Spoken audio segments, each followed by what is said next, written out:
sou Luciana, sou do Sindicato Químicos e Plásticos de Criciúma, sou assistente administrativa. Ok. Então vamos lá, gente, para a gente não perder muito tempo e otimizar o nosso tempo. Eu vou passar por um panorama, assim, geral, sobre a área de saúde do trabalhador em sindicatos, né, as possibilidades, o que a gente tem e que coisa nova está vindo. E aí eu comecei a pesquisar algumas coisas que a gente já fez e acabei incluindo outras coisas, que eu vou, além da saúde, que eu vou pontuar aqui, que é para reflexão, né? Porque a ideia é de que quem veio para um evento desse é ou do movimento sindical, ligado ao movimento sindical e à vanguarda. Tem gente que está pensando, que quer pensar as coisas para avançar.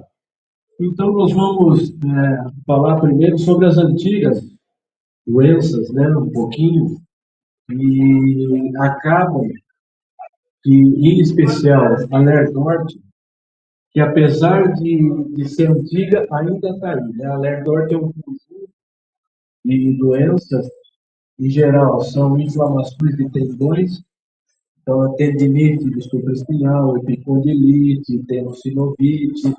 Em medicina, tudo que tem limite é inflamação.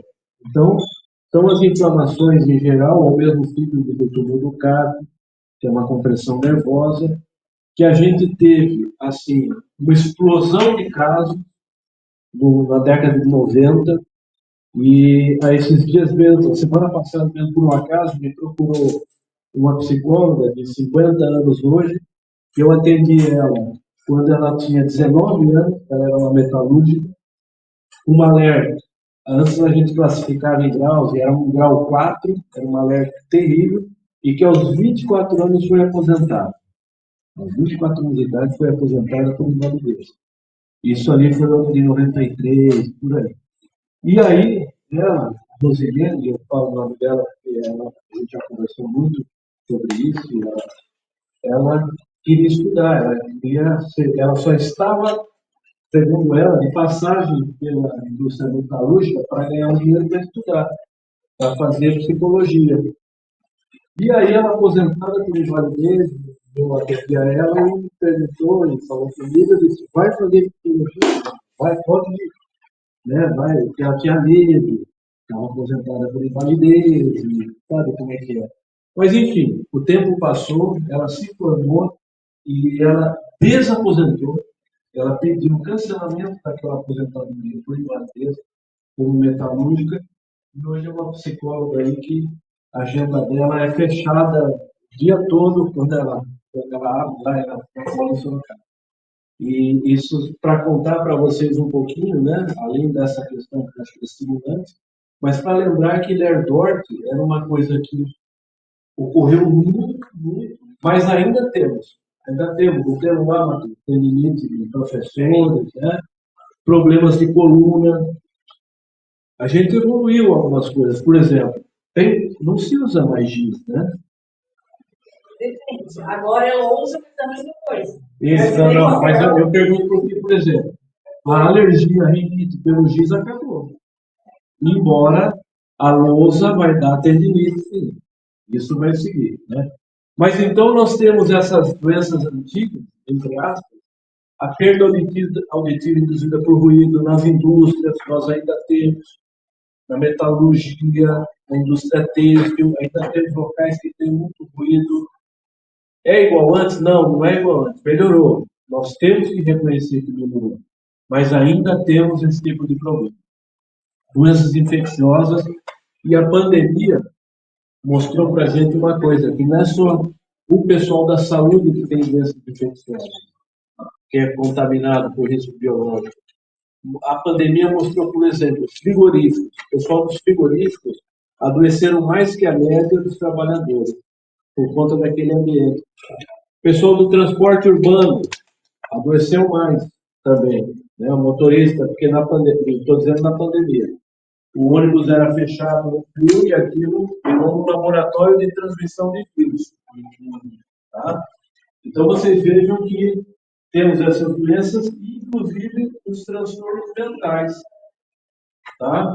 Que aí é uma coisa que se falava muito pouco até há 30 anos atrás, há 20 anos atrás, há 10 anos atrás, começamos a falar mais.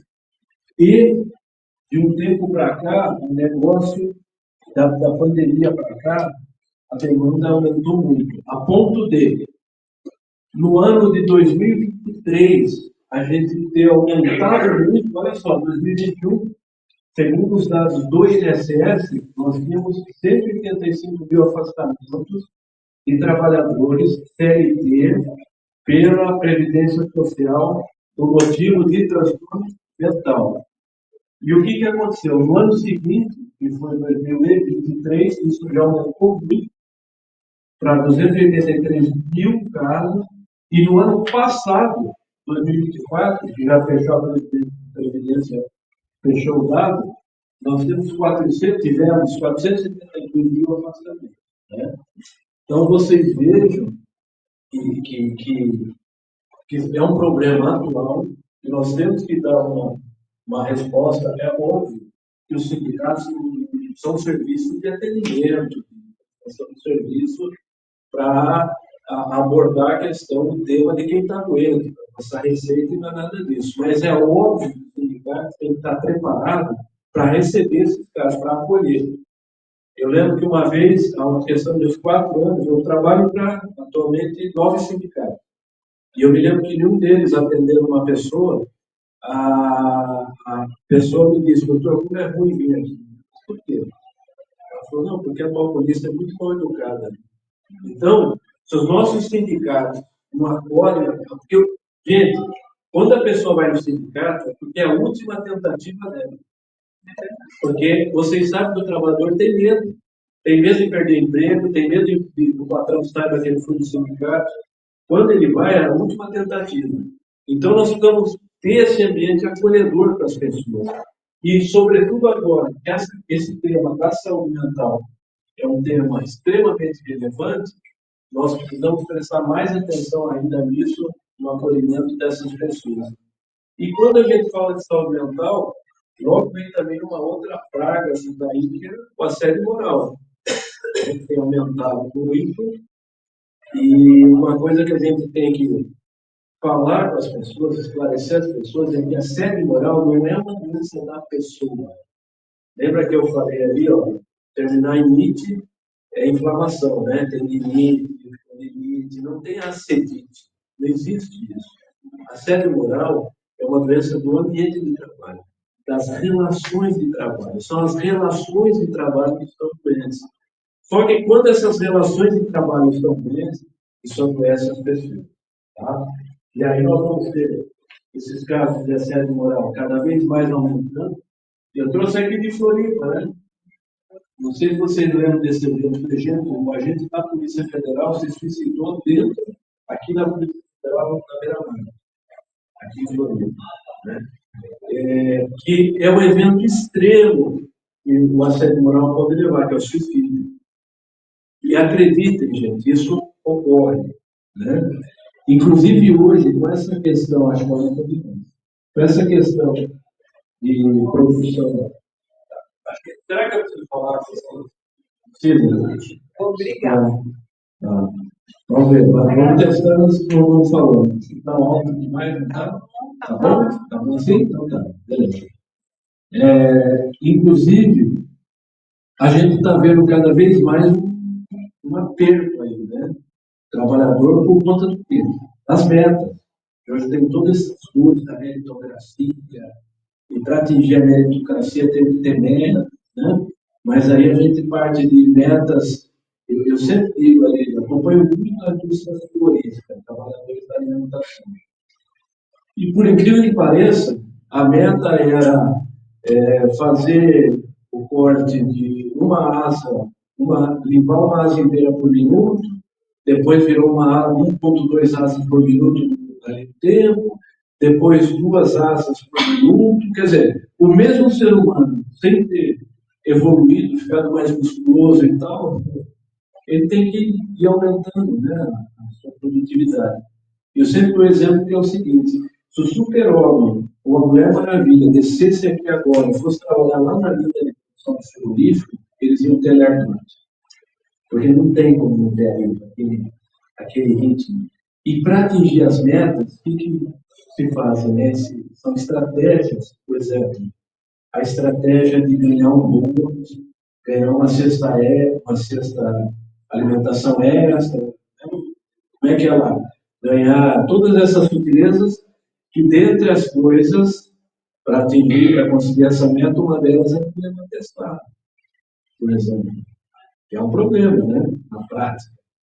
No serviço público, daí nós vamos ter outros tipos de metas e aí outros tipos de chantagem, não outras coisas.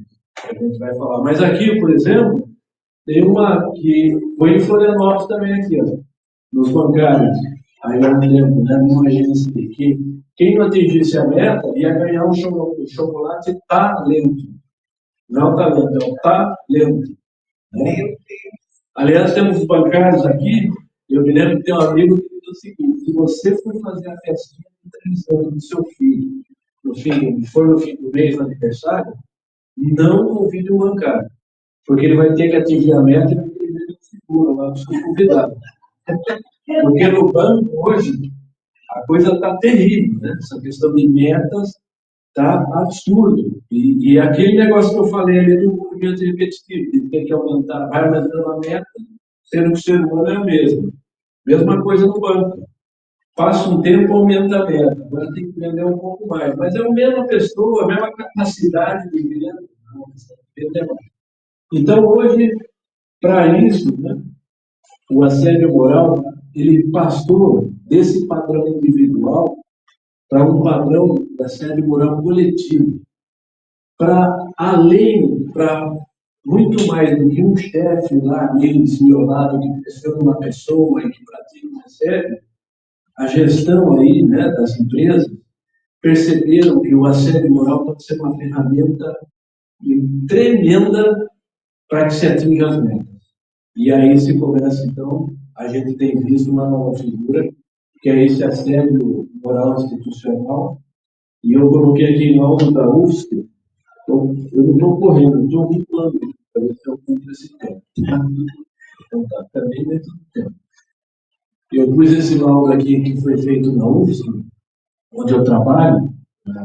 Tem um programa lá que se chama Caminhos do Trabalho. Então, segundo e terço eu dou plantão lá, e aí lá a gente faz esse nexo causal entre a doença e as condições de trabalho.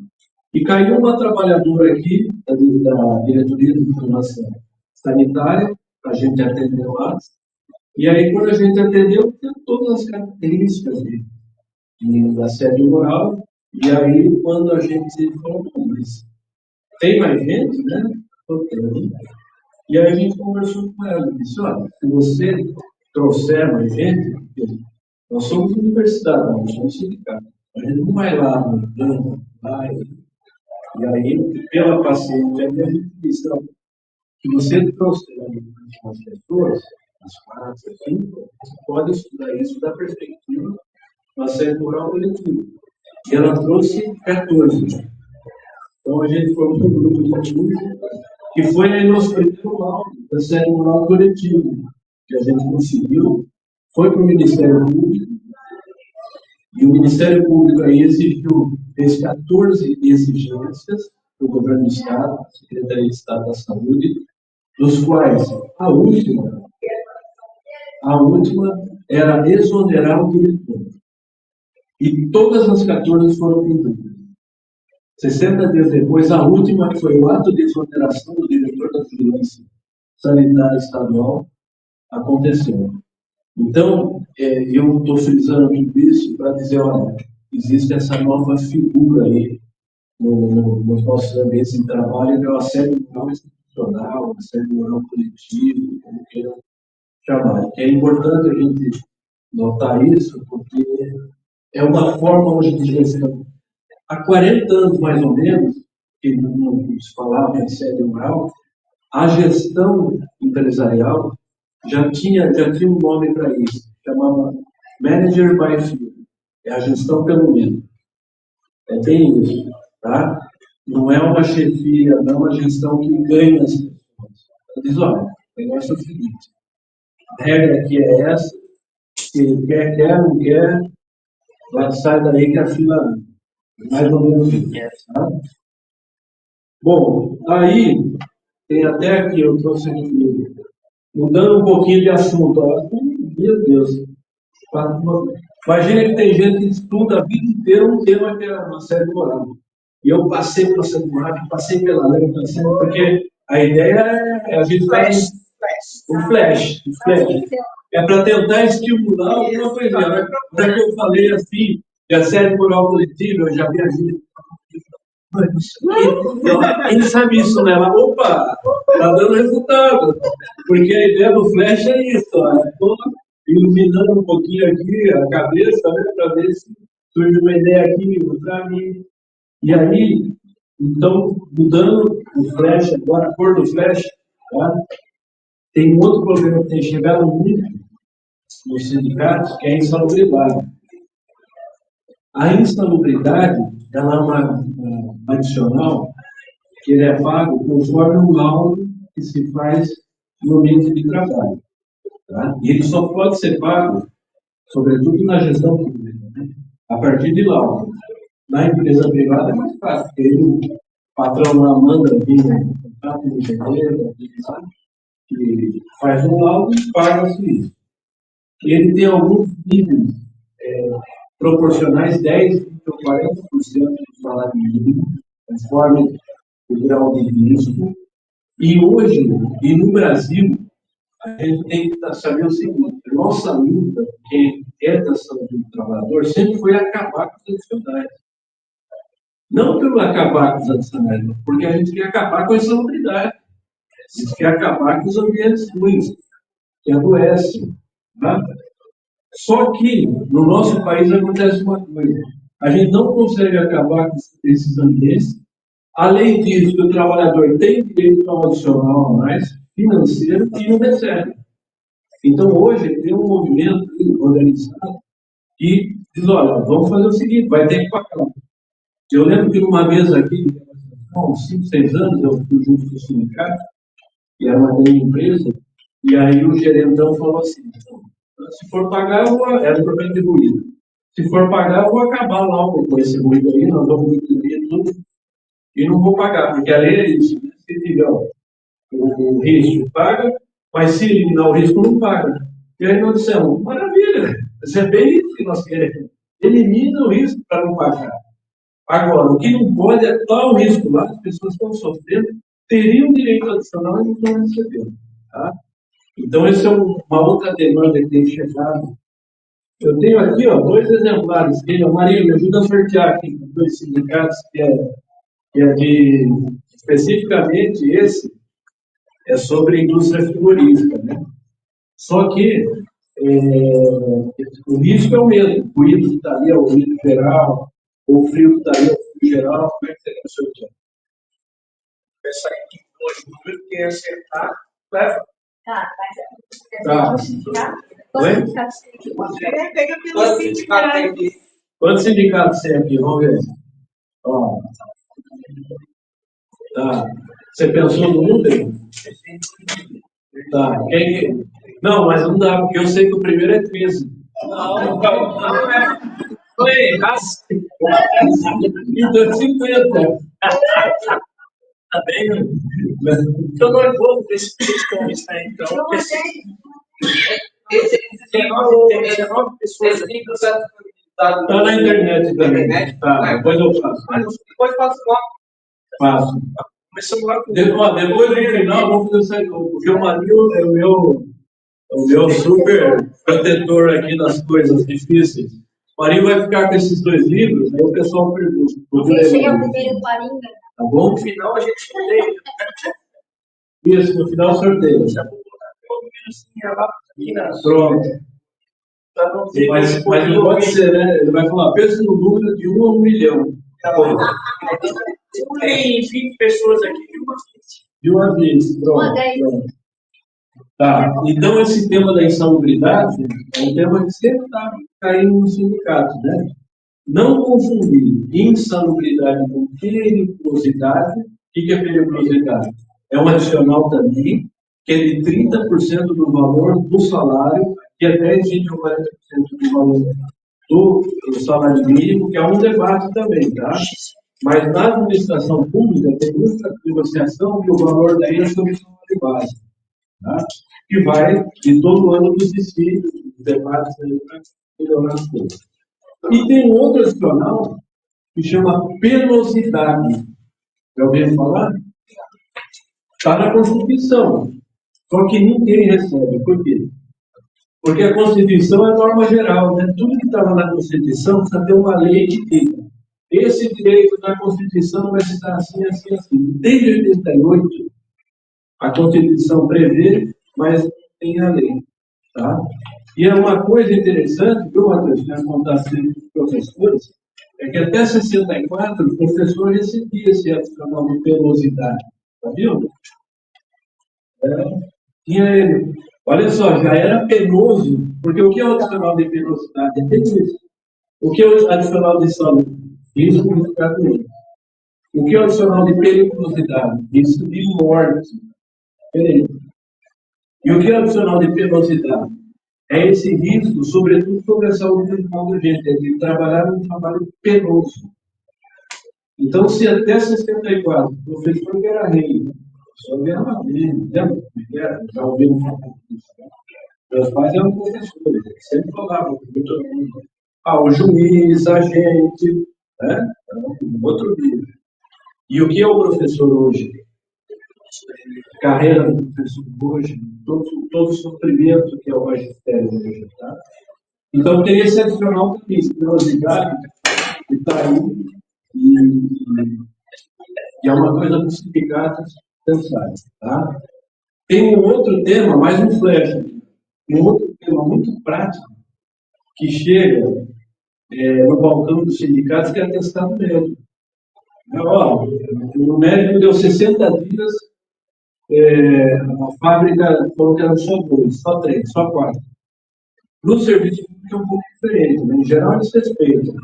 E quando não respeita, já é a perícia médica direto, não médico do trabalho local.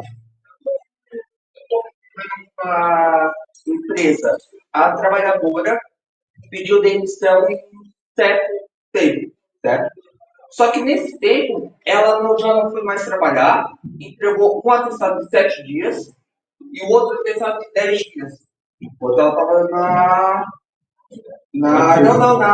já na aviso. Nesse caso, como é que pode proceder? A empresa vem perguntar para mim. Assim, você está perguntando o que o sindicato falaria, eu falaria que está certo. Porque atestado médico. Não, mas no caso, era para ela já entrar na perícia. Por quê? Que passou uns 7 dias. Não é igual. Não tem problema. Por que ele está perguntando se aí era para perícia? Porque no regime CLT, o atestado de até 15 dias é a empresa que arca com o custo. A partir do 16º, vai para o INSS. Tá? Então, por isso que ele está falando, deu 17. A rigor, o 16º e o 17º dia seria para o INSS mesmo. Se você olhar assim a lei friamente, tá? Tá certo a empresa. Agora, o que o Marinho falou é o homicídio, porque é desde que nos últimos 60 dias seja pelo mesmo motivo. Você levou um atestado de 10 dias por causa de tendinite do ombro, e depois levou um atestado de mais 10 dias por causa de gastrite, vejam que são coisas que não somam. Tá? Só para saber. Então, isso é um outro problema que a gente tem tido aí, 10 minutos, né? Então, vou acelerar. E uma coisa, principalmente para quem é CLT, né, para quem é sindicato que trabalha em empresa privada, eu vi uma negociação, foi um acordo muito eficiente no interior do Paraná que acabou com isso aqui. E a pessoa levava uma atestado de 60 dias, médico do trabalho da empresa dava 2, dava 3, dava 4. Sabe como é que foi? Eles fizeram e eles assinaram acordo e nunca mais teve esse problema. A rigor, pela lei, o médico do trabalho da empresa, ele pode fazer isso. A gente brigou muito, achou que não, mas ele pode. Ele pode pegar uma atestado de 60 dias, vir no médico da pessoa, E ele fala, não, eu acho que é diferente, acho que são dois. Porque quem é que vai estar certo? Por que não estaria certo o médico do trabalho da empresa? Né? Quem sabe? Mas, enfim, a questão é a seguinte, quando ele faz isso, ele assume o risco aí, entendeu? Então, a gente teve já um caso, por exemplo, de um epilético, foi pedido 60 dias para ajuste de medicamento. Então, teve crise na empresa, maior, foi para o socorro e tal, voltou com uma atestado de 60 dias para ajustar o cardenal da pessoa. Muito bem. Chegou na empresa, não, 60 dias não é muito, é 5 dias de volta a trabalhar. O que aconteceu na outra semana? Ele teve crise. Inclusive, isso está muito bem documentado. O sindicato está atrás daí. Mas o que eu falei para vocês, que o acordo do sindicato lá do Paraná fez foi o seguinte: sentou com uma empresa grande, e aí foi um acordo, direto com a empresa. E disse o seguinte: tá bom, o médico de vocês pode pegar atestado e diminuir, mas quando ele pegar atestado e diminuir, ele vai fazer assim: ele vai virar o atestado, ele vai escrever que ele está reduzindo esse tempo, porque ele entende que tecnicamente vai carimbar e devolver para a pessoa. Sabe quantas recusas tiveram depois disso? Zero. Ué, por quê? Porque aí, né? Aí fica muito claro. Bom, o trabalho da mulher gestante é uma outra coisa que a gente tem jogado muito nisso aí, tá? Principalmente o trabalho da mulher gestante que trabalha em locais de risco. E aqui, mais uma vez, eu trago o exemplo das gestantes de frigoríficos. Esse aqui é um observatório que a gente montou, o Obiagro, e, inclusive, você me perguntou do livro de PDF, está aqui. Está nesse observatório, você procura lá, insalubridade, vai cair no livro. É Observatório de Saúde em Condições de Trabalho na Agroindústria, trabalhador de agroindústria. Que, como se alguém não conhece, ou pelo menos imagina como é que é o ambiente de agroindústria, né? O frio, aquele movimento repetitivo. Tem química que vaza, temos gases de amônia, toda a refrigeração, o frio é feito por encanamento de amônia. E aquilo vaza, é uma intoxicação química, tem risco biológico. Tá? Para vocês terem uma ideia, uma das infecções que tem no boi, por exemplo, frigorífico de boi, e que pode passar para o ser humano, chama brucelose. E a bactéria, ali, o bicho, o micro-organismo da brucelose, esse nome científico dela, tem uma ideia chamada Brucellas abortus. Então, será que tem risco para gestante nesse meio de trabalho? Né? Porque a vaca, sabidamente, que é contaminada com isso, aborta, 100% das vezes. E é uma doença que é uma zoonose. Zoonose é aquela doença que passa de bicho para gente. Tá? Então, é um trabalho legal. Quem quiser acessar esse site também, nós estamos agora com uma proposta que é a seguinte: está em análise pelo Ministério Público do Trabalho, para ser financiada por eles, que é ter uma retaguarda de WhatsApp e teleconsulta para gestantes de frigoríficos em qualquer lugar do Brasil. Teleconsulta, que é o que, fundamentalmente? Primeiro é o seguinte: estimular o pré-natal. Todas as mulheres têm que fazer pré-natal, porque pré-natal salva a vida da mulher, da criança e tal, e é fundamental. Mas, quando o médico lá obstetra ou o médico do trabalho da empresa tiver dúvidas sobre afastar a mulher do setor, sobre melhorar as condições de trabalho, nós estamos na retaguarda para dizer como é que tecnicamente pode ser feito. Claro que, para nós, a gente já tem um conceito anterior que é gestante não pode ficar em trabalho de risco. Então, esse é outro tema que está chegando aí nos sindicatos, tá? O trabalho da gestante. Até porque, gente, hoje o nosso país, ele já tem mais ou menos um padrão tipo o país da Europa, sobre a questão da natalidade. Nós ainda estamos crescendo um pouquinho, né? Ainda está nascendo um pouco mais de gente do que morrendo, que é muito diferente de 30 anos atrás, né? Imagina, nascia muito mais gente e morria menos. Então, nosso país está crescendo, mas no ritmo menor. E se a gente pegar os estados, separar, por exemplo, Rio Grande do Sul é igual a Itália. Rio Grande do Sul, o padrão de natalidade é menor. Tá? Então, mais do que tudo, se não for por preservar a gestante por uma clareza ideológica muito grande, pelo humanismo, que seja pelo menos então para entender que nós temos que preservar as próximas gerações, que é fundamental. De um jeito ou de outro, nós temos essa tarefa de cumprir. Tá? Aqui que eu falei, está nesse observatório também, tá? As gestantes de. A catástrofe climática, que esse é outro tema que está chegando com muita força nos sindicatos. Vejo que a construção do Rio Grande do Sul, né? Em maio do ano passado, eu trabalho no Sindicato de São Paulo, químicos de Osasco, químicos de Campinas, por exemplo, e este ano já chegou 2 vezes o quê? A reclamação de que no galpão lá, do almoxerifado, está impossível trabalhar, porque vocês imaginam como é esses grandes galpões, com telha a mais barata possível, né? Que esquenta, sem planejamento nenhum, que esquenta demais no sol. Então, eles chegaram a medir 51 graus dentro do galpão, no pico do meio-dia. Quer dizer, então a catástrofe climática não se refere só a uma coisa longe, que dentro da Europa fica enchendo o saco da gente para fazer alguma coisa, né? Ou da Amazônia. Ela já está aqui, ela já está no nosso meio. Seja pelas enchentes, seja. E quando a gente fala em enchente, por exemplo, as pessoas perdem o trabalho depois de enchente. Um monte de pequena empresa fecha, acaba aquela vaga de trabalho. Não é só se foi atingida depois, se sua casa encheu.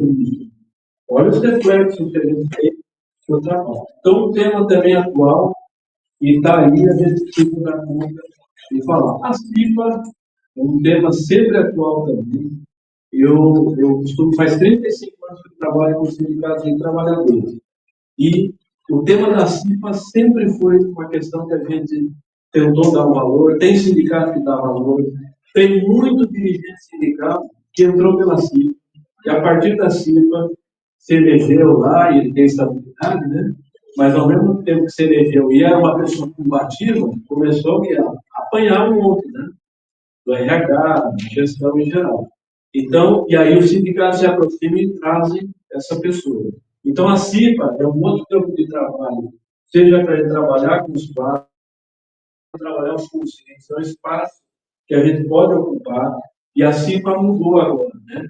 Agora ela chama CIPA, que é a Comissão Interna de Prevenção de Acidente e Assédios, tem um A mais, agora oficialmente, tá?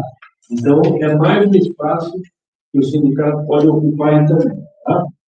Aqui eu estou, só para dar um exemplo, mais uma vez a carne, da alimentação, a questão, eu trabalho com internacional, que é a União Internacional de Trabalhadores da Alimentação, a UITA.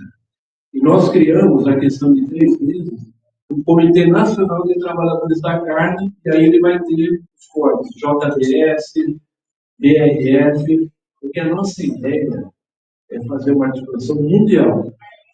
Quando a gente faz essas articulações mundiais, a gente se fortalece muito. Eu estava conversando ali com o Neto do Sinjus, aí estava me contando que estão fazendo uma articulação com o pessoal do Judiciário da Argentina. E eu acho, se eu não me engano, mais um país da América Latina, né? Então, o pessoal da energia, né? Dos sindicatos de energia, é fundamental fazer essas alianças com os países. Isso nos fortalece. Por várias lutas que eu já participei, quando vem um protesto lá de 3 pessoas em frente à embaixada brasileira em Roma contra a JBS, vocês não imaginam a repercussão disso dá. A repercussão disso dá. Isso tudo é luta. Desde aqui a microluta, as microações, encarando o pessoal ali na ponta, até essas macroações internacionais. Onde temos que lutar. Então, para encerrar, diminuição de jornada de trabalho, pausas, se quer, não sabe direito, quer uma área às vezes especializada, são trabalhador e tal, não sabe direito o que fazer, cara, é a maior ação, é a ação que mais beneficia a saúde dos trabalhadores, é diminuir a jornada. Ou instituir pausas, negociar pausas, ou diminuir jornada, tá? E encerrando, aí uma outra figura, que era muito comum, a gente passava batismo, mas que de uns 6 anos para cá ficou muito claro. Isso é um crime, inclusive, vacina eleitoral. Com o bolsonarismo, isso veio de um jeito muito forte. Porque até então, todo mundo sabe que patrão falava na fábrica, candidato, na boa, né? Porque já era errado. Na boa já era errado. Com o bolsonarismo, o que aconteceu? Esse ou você volta ou fecha a fábrica. Ou você volta ou né? Então, ano que vem, vamos ter uma eleição brava e a sede eleitoral precisa ficar muito, muito contente, porque há espaço, inclusive, na justiça para se contrapor a isso. Tá? E aí, patrão, inclusive, eu participei de algumas discussões aqui do sindicato em São Paulo, que entrou com a ACP, aquela ação do tipo coletiva, ação civil pública, onde não só obrigava o patrão a ficar quieto, não obrigava ninguém, mas como a pagar uma multa de 100 mil ao sindicato, para que aí o sindicato pudesse fazer cursos de democracia e tal com a sua base. Né? Então, não basta a gente entrar com essas ações só para parar de fazer o dano. O patrão sempre é onde? É no bolso. É ali que nós vamos fazer. Tá? Encerrando, então, o observatório que eu já falei para vocês, é um conjunto de sindicatos que bancam esse observatório, ele pode ser feito em qualquer área, na área de energia, na área que deve até ter, os bancários, então, vocês têm uma organização nacional e vertical tremenda, né? E é isso, para tentar cumprir o termo, muito bem.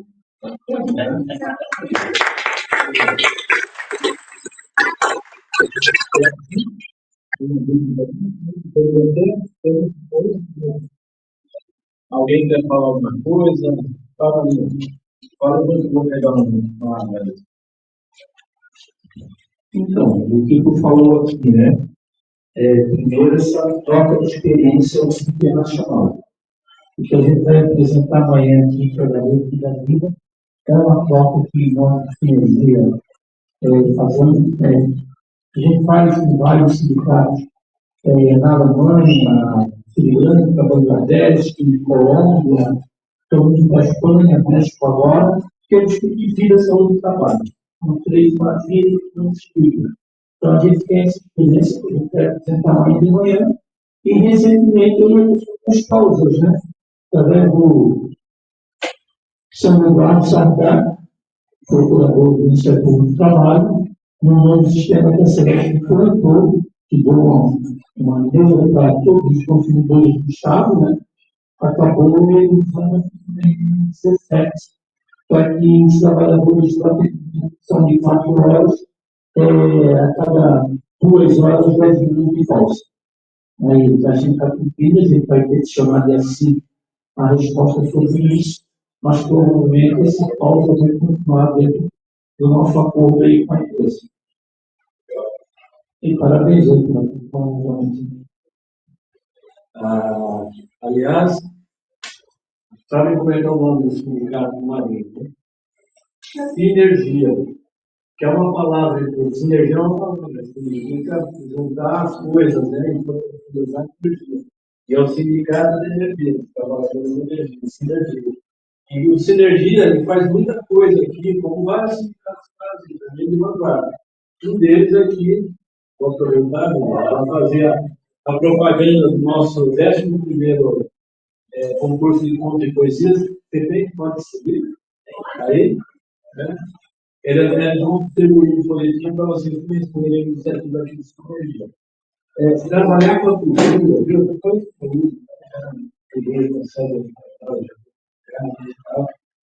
falar uma coisa para vocês. A educação, vocês têm fundo de dúvidas, é a grande questão. Mas eu acho que tem uma questão talvez até maior, mais ampla. Tem um economista da Argentina, Celso Furtado, que alguém falar. Um dos maiores economistas do mundo, que só não foi o Nobel da Economia, para brasileiro. Tá? E o Celso Furtado, desde o Juscelino, ele sempre foi convidado para ser ministro da Economia da Fazenda, e ele nunca aceitou. Ele aceitou, uma vez, Sabe por quê? Da cultura. Porque eu só cuidava de Jesus Cristo. A única coisa que muda é Jesus Cristo. Então, isso aqui é excepcional. Ainda mais nesses tempos aqui. Ignorância total, de dissonância cognitiva. Então, vamos lembrar no mês de identificar que a cultura é um frango que a gente pode ocupar e avançar. Falando de essa história, infelizmente a gente vê as doenças que nós temos então, quando eu estou falando de limite, isso também faz um pouquinho disso, porque eu não tenho cuidado de ver como é treinamento, né? Mas quando então é isso, é uma coisa, é uma informação para eu sou um ensino vídeo, eu sou um mesmo, igual. Mas quando é tipo, não tem. Não, isso é uma brincadeira. Não tem ascendente.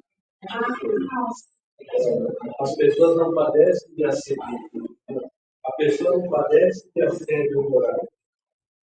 Quem padece, quem se enferma, quem adoece de assédio moral é o ambiente de trabalho.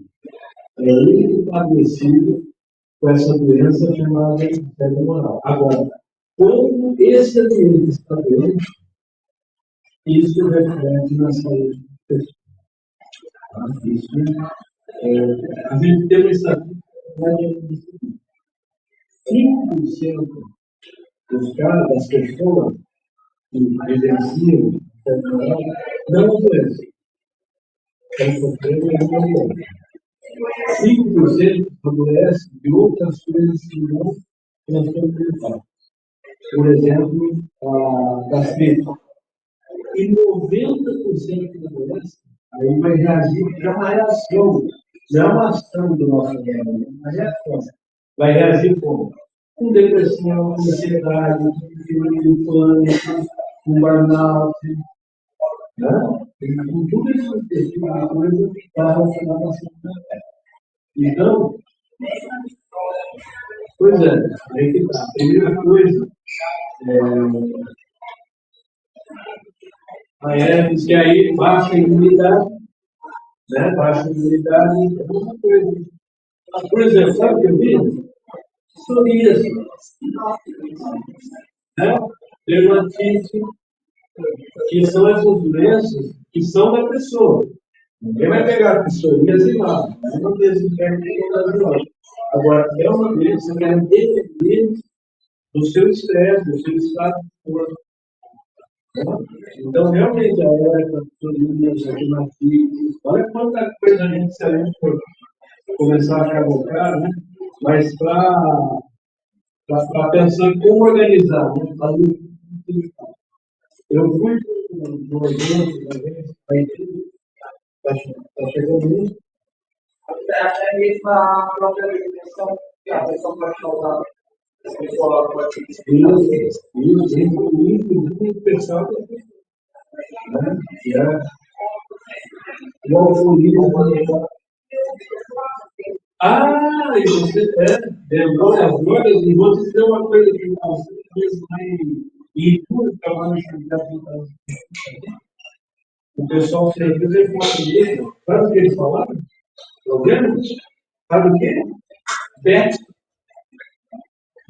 Tem uma parcela grande de trabalhadores que estão endividados por uma conta de jogo. Esse é um problema muito indicado. Entende? tem que ter até Então, é difícil. aqui no horário do jogo, o moço que vai trabalhar no meio, ele tem que ter 10 reais e compra a porta. Não dá para trabalhar no trabalho. Isso não dá. E o motorista também é motorista. Então vocês veem. Mas só uma coisa que vocês estão falando, tem uma coisa que eu fui curso da UT agora, antes de voltar, foi muito legal. e ali eles mostraram alguns métodos que elas têm.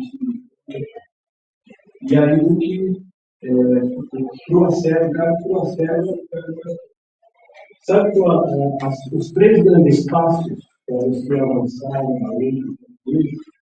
Então, o primeiro passo é o seguinte: tornar visível o invisível. Tá? Porque pode ser uma outra agenda, mas tudo que é invisível, segue o baile, né? Tornar visível o invisível. Tá? O segundo, demonstrar no ambiente de trabalho, né? Demonstrar que o problema de um é o problema de todos. Porque a gente vive esse assunto aí, é você que se quer, até virar do seu lado. Em geral, se demorar, se vai, quem vai ter objetivo, não é só. Tá? E o terceiro, esse é o sair para o coletivo, sair da contemplação para a ação. Sair do falou, para a gente ir para a ação, vai para a rua, dormir, discutir como a gente. Então, eu aprendi isso aqui muito legal, porque isso dá uma ideia. Primeiro, tornar invisível, a primeira coisa. Enquanto eu tiver sujeito debaixo do tapete, certo? É o que você faz, você fez bem, cara. Boa tarde a todos e todas. E talvez o seu pregado durante o estudo, eu já explicava esses dias, sindicatos universitários, já tenho 38 anos fora do sul e já conheci muitas coisas lá dentro, mas no momento lá, uma empresa que realmente é uma empresa maravilhosa de trabalhar, e se transformou em caos total após a privatização do trabalhador. São demissões toda semana, massa de plástico de clientes, e trabalhadores aprendem a bolsa para que trabalho tem que tomar esse dia, para chegar em casa, então tem que esse outro. Eu já mostrei algumas práticas minhas, assim, que eu acho que eu tenho ajudado para não entrar nessa coisa. Mas eu gostaria que você conseguisse, que você tem, certamente, esse único ambiente que os trabalhadores passam por isso, que você pudesse compartilhar algo nessa vida, para as pessoas poderem amenizar esse problema e não responder com você. Vou responder, vou encerrar aqui a pergunta.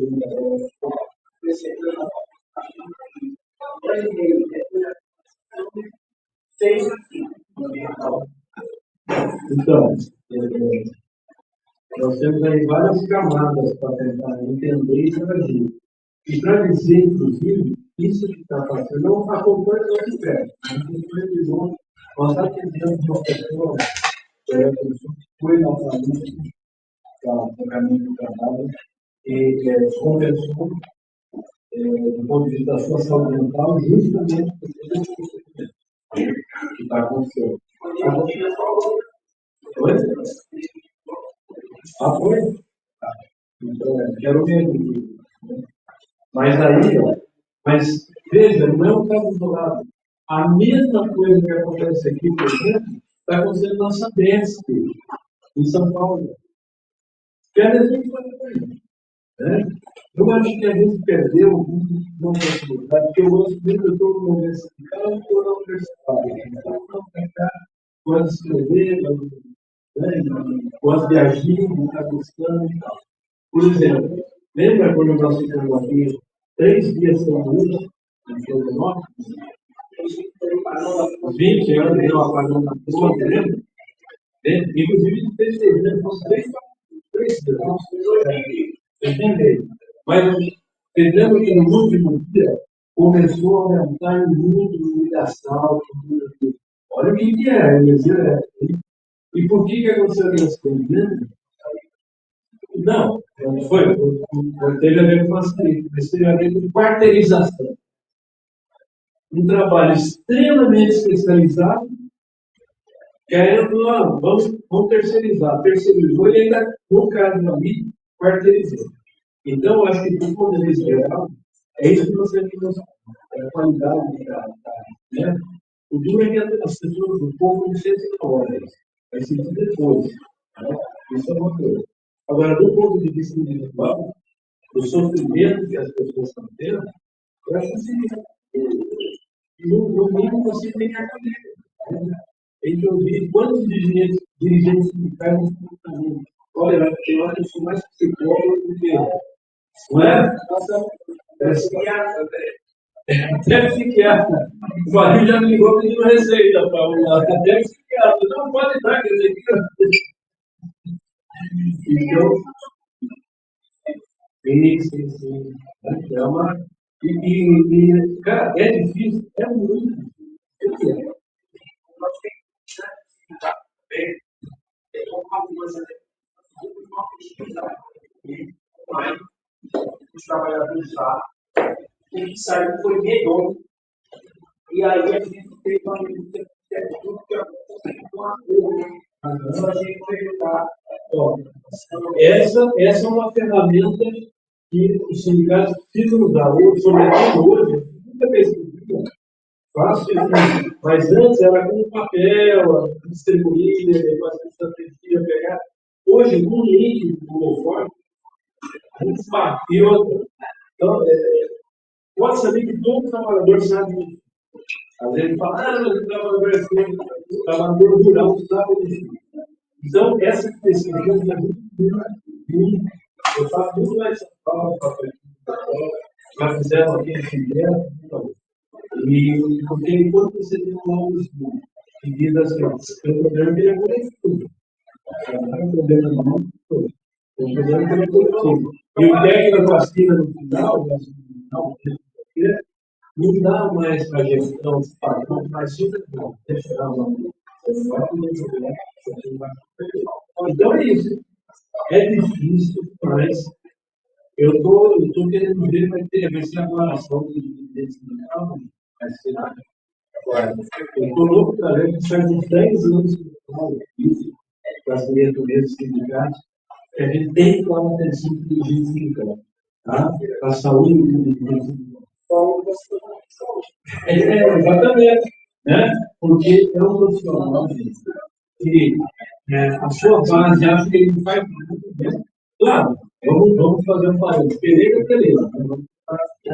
Beleza, não dá para aqui.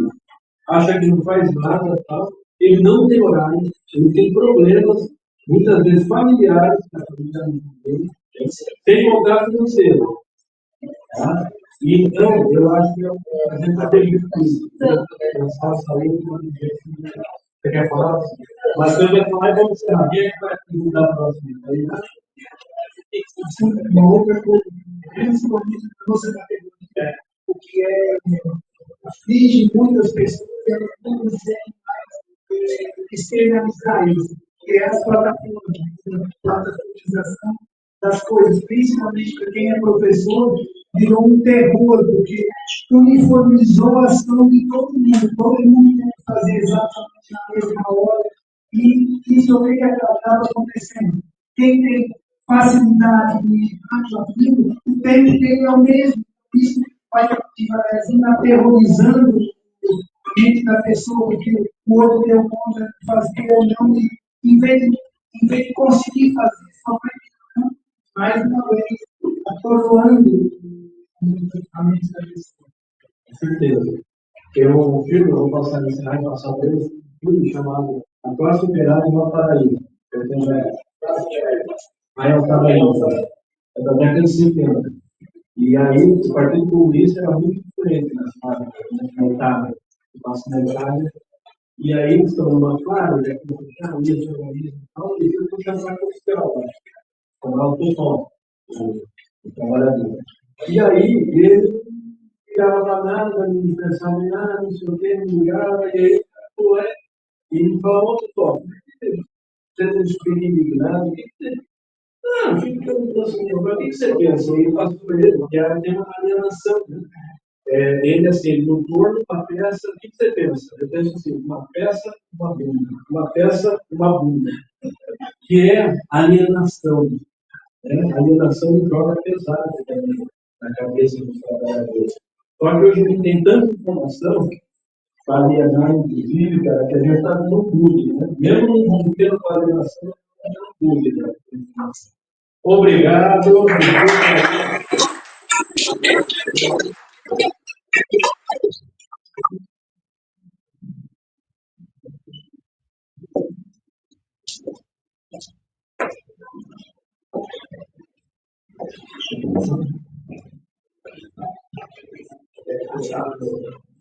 Vamos lá usar a gente fazer com as pessoas, né, psicólogos, e a gente vai fazer fizemos uma bateria CPE, e nossa conversa aqui hoje é sobre a saúde dos dirigentes sindicais, justamente, cuidar da saúde de quem faz os sindicais. Boa tarde para todos e todas. Eu conheço Marcos Silvano, sindicato bancário, pela prisão, pela ação da nossa confederação. E agora, quando estávamos aqui conversando, Luiz citou muito a questão de que os problemas que a gente passa, em grande parte, são coletivos, e têm que ser tratados de forma coletiva, e ocorreu também que, o contrário, as soluções da decisão. Quando a gente diz boa tarde, a gente às vezes não percebe que nós fazemos parte da construção dessa boa tarde. Quando a gente chega no nosso ambiente de trabalho, no sindicato, quando a gente dá bom dia a todos os empregados do sindicato, os outros dirigentes, a gente tem que ter essa consciência de que somos nós responsáveis por esse bom dia. Isso é importante porque tem certas questões que muitas vezes a gente gosta de colocar embaixo do tapete das pessoas. A gente, por uma série de questões, às vezes, quando se sentimos mais poderosos que somos, né, nós, às vezes, não olhamos para nós próprios, para os nossos problemas. E o nosso tema aqui é justamente a gente fazer uma olhada sobre a saúde dos dirigentes, que, através desse debate sobre a saúde dos dirigentes, a gente quer falar um pouco sobre a saúde das nossas organizações. Que quando os nossos dirigentes estão adoecidos, o ambiente também se transforma num ambiente agressivo e a nossa ação também começa a se tornar uma ação menos potente do que deveria. Eu tinha feito algumas anotações aqui, até por uma questão de método, né? A gente, no sindicato, como nós sabemos aqui, que a gente não organiza muito a nossa pauta, a gente acaba ultrapassando o tempo que é concedido. Hoje, inclusive, o Teodoro, na abertura, falou sobre isso, né? Talvez seja bem mais precioso que nós temos no nosso tempo. E a gente sabe que grande parte do tempo, não só do nosso dia, o tempo da nossa vida, é dedicado ao trabalho. Seja o trabalho que a gente presta, seja o trabalho que a gente exerce representando esses trabalhadores. Então, como eu tinha dançado na fala, eu tinha pensado em iniciar dizendo da dificuldade que a gente, às vezes, tem de listar certas conversas. Mas foi muito legal que acabou que construiu uma ponte, né, entre a fala do Dr. Luiz e a nossa, porque muitas vezes tem dificuldade de iniciar uma conversa, né, porque nós pegamos a olhar, né, a complexidade, né, do tema que a gente tem que tratar. Inclusive, a teoria da complexidade diz que a realidade ela é linear. A nossa realidade é caótica. E a nossa realidade é constituída por muitos fatores. E a realidade, também, além de ser construída por vários fatores, esses fatores todos interagem entre si. Se a gente olhar para uma organização sindical, a gente percebe, né, que nós temos o impacto daquilo que acontece no mundo do trabalho.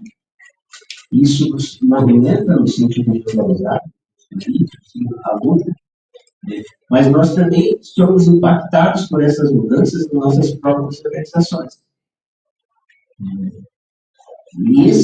E esta situação, nós nos deparamos com ela no nosso sindicato, Sindicato Bancário, há algum tempo. Nós somos uma gestão que está à frente do sindicato desde 2014, então o núcleo desta direção já há bastante tempo convive, né, os dirigentes, né, e as dirigentes do nosso sindicato, grande parte, já são dirigentes desde 2014. Claro que outros foram chegando ao longo do tempo, outros foram se aposentando, saindo. E a gente percebeu, um tempo atrás, né, que esta relação, né, além da complexidade da dificuldade da relação que nós, bancários, temos, nós começamos a perceber que nós estávamos começando a enfrentar alguns problemas internos. Né?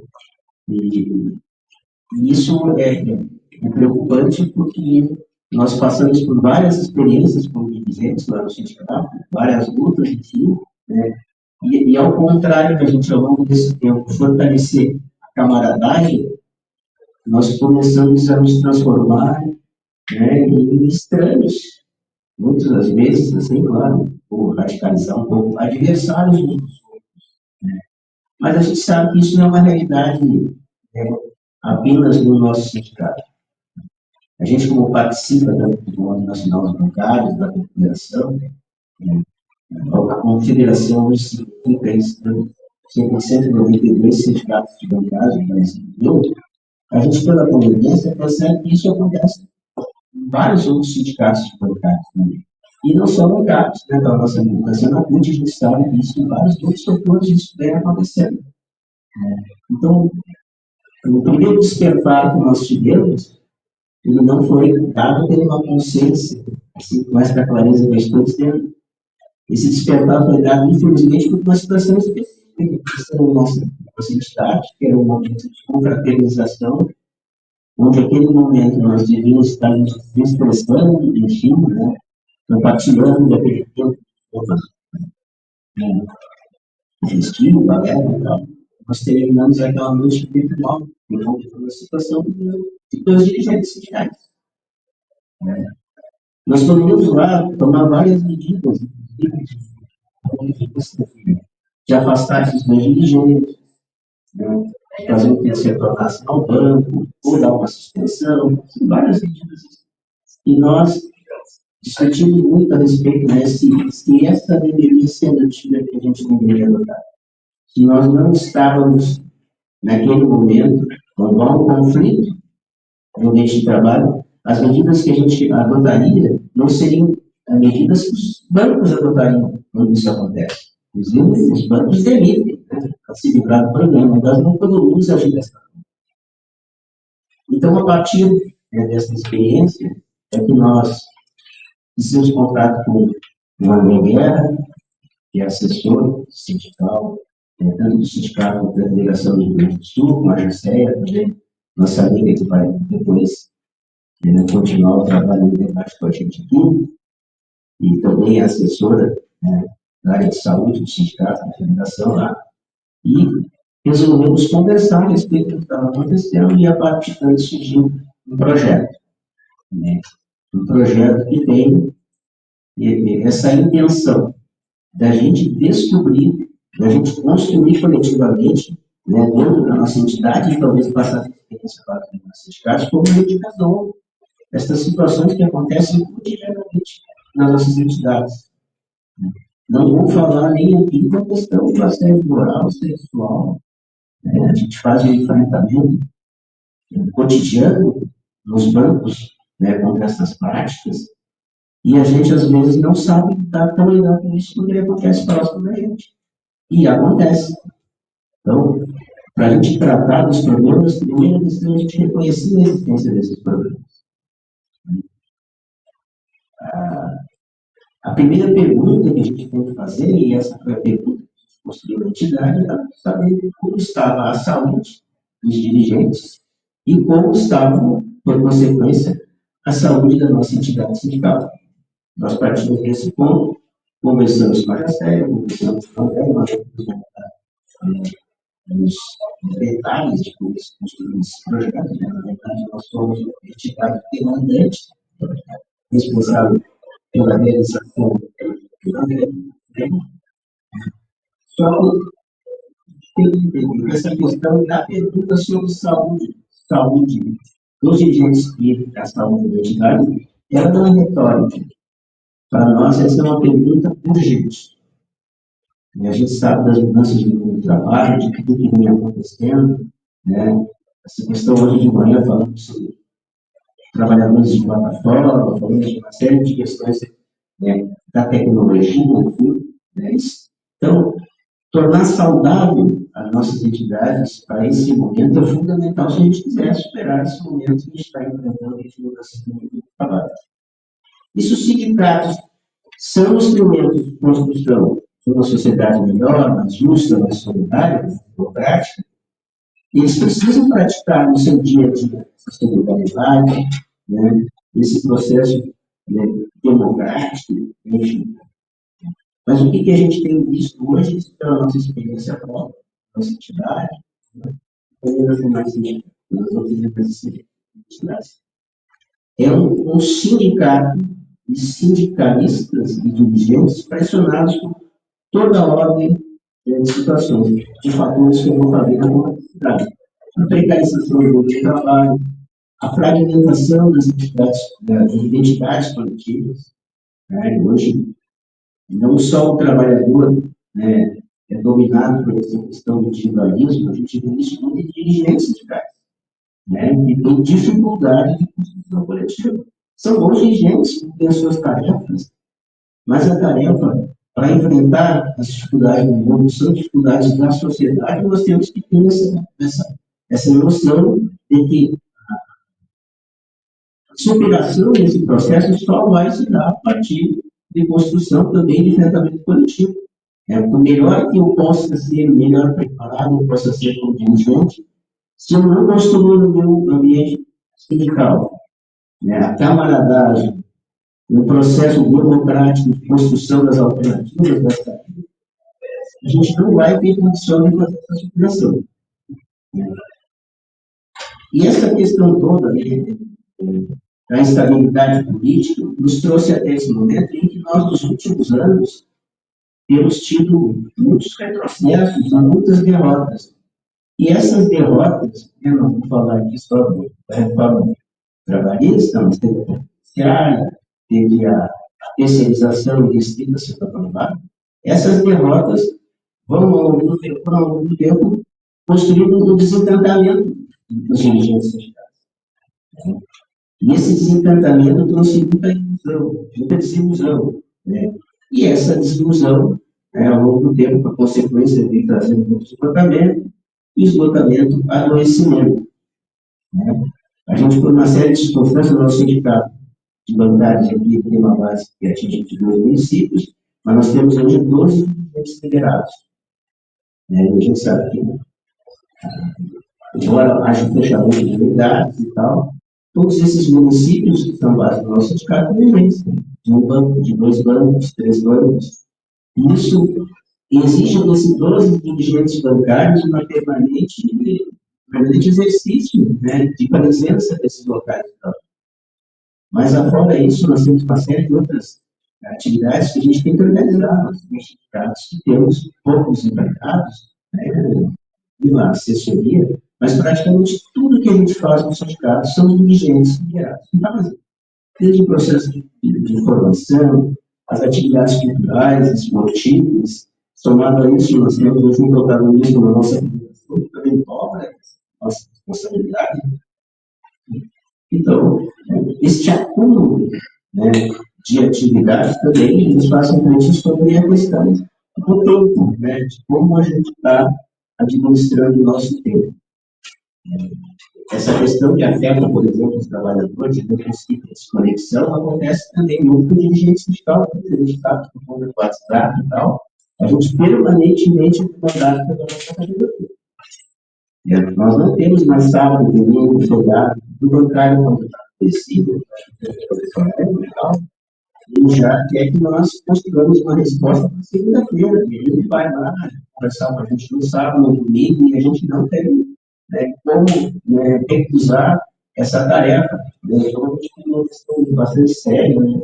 O problema é que esse adoecimento é silencioso, né? Nem sempre se manifesta no cotidiano. E como eu disse, quando a direção adoece, a organização acaba aparecendo junto. Isso promove desmobilização da própria categoria. Essas crises vão se retroalimentando e geram percepções que dão a confiança entre os trabalhadores e seus sindicatos. Porque não é poucas vezes, então, questões que eu acho que não são novidades para vocês, né? A gente tem a surpresa de encontrar dirigentes que vão aos locais de trabalho fazer queixas aos trabalhadores sobre os dirigentes do sindicato. Vão reclamar, buscar consultoria dos trabalhadores lá. Processos que acontecem no cotidiano e que lá no ambiente do sindicato não consegue expressar e tentar ajudar a resolver isso, mas levava na categoria.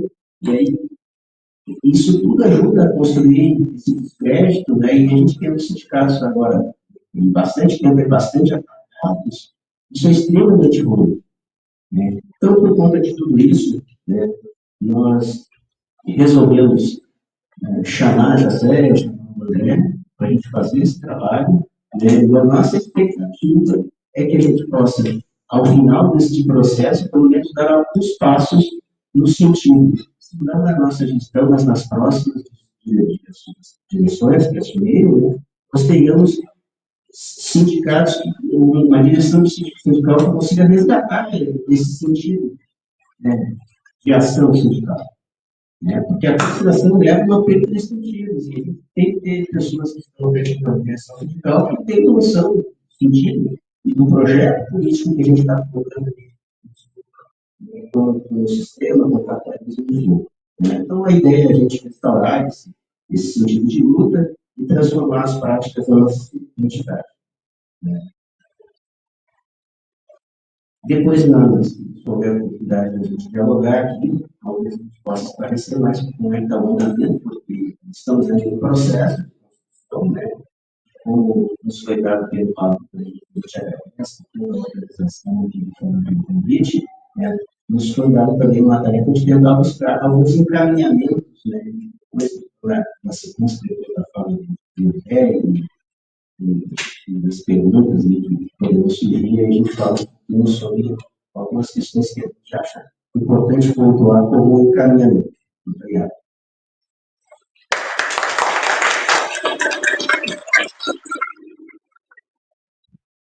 Pois é, a minha parte ficou fazer um panorama geral sobre essa situação que o Marco traz nessa reflexão, e como que a gente poderia generalizar isso, não a partir, não concentrar a discussão no sindicato, mas no sindicalismo como um todo. A gente poderia compreender essa questão do adoecimento dos dirigentes sindicais como um fenômeno do sindicalismo, e não um fenômeno de um sindicato ou de outro, ou de um dirigente ou de outro. Da mesma lógica que a gente aplica para a compreensão da saúde e do adoecimento nas organizações empresariais, a gente entende que é o modelo de gestão que adoece e a circunstância da sociedade que a gente vive, que é responsável, em primeiro lugar, pelo adoecimento, também fazer essa reflexão em relação ao movimento sindical. Não é o sindicato A, o sindicato B que está em problemas, não é o dirigente A ou o dirigente B que está em problemas. Existem questões estruturais que estão favorecendo esse desencanto, esse sofrimento, esse adoecimento e essa, sobretudo, acho que essa é a questão, essa despotencialização da ação sindical. E aí eu trouxe aqui um breve panorama para a gente abordar quais seriam alguns desses pontos. No tempo a gente vai se concentrar apenas no. Eu vou passar em 3 pontos da minha fala. Na primeira, eu vou falar sobre um desses fenômenos que é o que a gente está oferecendo como sendo bastante importante, que é aquilo que a gente chama de burocratismo, ou da burocracia, a burocratização do movimento sindical. E não só do movimento sindical como problema, mas de todas as organizações, inclusive as organizações empresariais, os patrões adoecem através desse sistema de burocratização. E aí a gente vou passar falando como que essa burocratização ela impacta especificamente, como que ela impacta o movimento sindical. E eu vou apresentar 2 pontos. Primeiro, que existe no movimento sindical uma contradição entre a gestão sindical e a política sindical, diferentemente das empresas, por exemplo. Nas empresas, a política empresarial ela tem uma finalidade, que é o lucro, e ela tem uma barreira muito clara da gestão, quem gestiona e quem direciona. No movimento sindical, quem gestiona e quem direciona são as mesmas pessoas. E essa fluidez é um dos elementos que a gente vai apresentar como segundo problema. E o outro é o deslocamento dos objetivos. Ou seja, quando a gestão sindical toma a frente do movimento sindical em relação à política sindical, quando gerir o sindicato, administrar o sindicato, se torna mais relevante do que a política sindical, o que fazer pelo sindicato, por que fazer pelo sindicato, para quem fazer e como fazer, há um deslocamento de objetivos. O sindicato passa a ser uma finalidade em si mesmo. A finalidade do sindicato passa a ser, continuar sendo o sindicato que é. E isso, para uma empresa, ela não acontece. Numa empresa, ela sempre tem uma finalidade extrínseca, que é o lucro.